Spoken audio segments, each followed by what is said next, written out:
And on this Tuesday, May 13th, 2025 edition of Newsmakers, President Donald Trump is in Saudi Arabia for the first leg of his three-nation visit to the Middle East this week. Trump said it was his fervent hope and wish, even my dream, that Saudi Arabia will soon be joining the Abraham Accords. He said Saudi will do it in your own time, but added that it will be a special day in the Middle East, with the whole world watching when Saudi Arabia joins us. Saudi Arabia has long maintained that recognition of Israel is tied to the establishment of a Palestinian state along the lines of Israel's 1967 borders. Under the Biden administration, there was a push for Saudi Arabia to recognize Israel as part of a major diplomatic deal. However, the October 7, 2023 Hamas attack on Israel upended those plans and sent the region into one of the most diplomatically fraught periods it has faced. The Abraham Accords in Trump's first term saw both Bahrain and the United Arab Emirates recognize Israel. Morocco and Sudan also had their own deals. In the same speech, Trump also said the people of Gaza deserve better. The people of Gaza deserve a much better future, but that will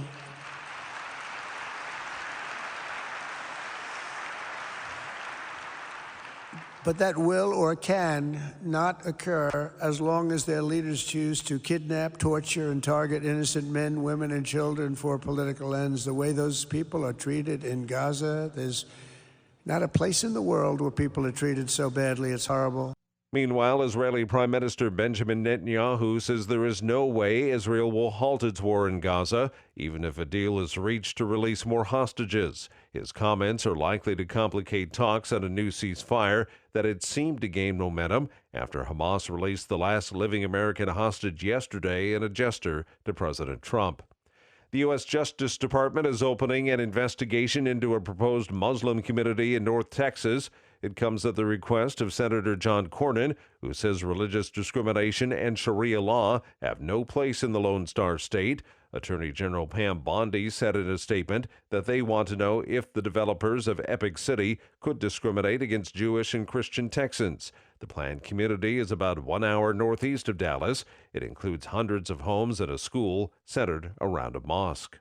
The Rhode Island Senate is scheduled to vote tonight on an anti-book ban bill. Supporters say the Freedom to Read Act has comprehensive legal protections for schools and libraries. NBC 10 reported they warn there is what they describe as dangerous book censorship happening around the country.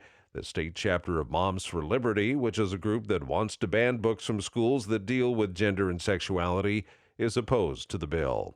A Colorado school district is suing Colorado's Attorney General and other state entities over laws it claims prevent enforcement of a new sports policy recognizing only biological sex. The district's new rule bars students from competing on teams that differ from their gender at birth. District 49 officials argue state anti-discrimination laws force them to violate the U.S. Constitution by allowing what they call unfair competition. The lawsuit says this deprives female athletes of equal opportunities and privacy protections. The Attorney General's office says it will defend the state's anti-discrimination policies. And that's Newsmakers for this Tuesday, May 13th, 2025 edition. I'm Keith Black.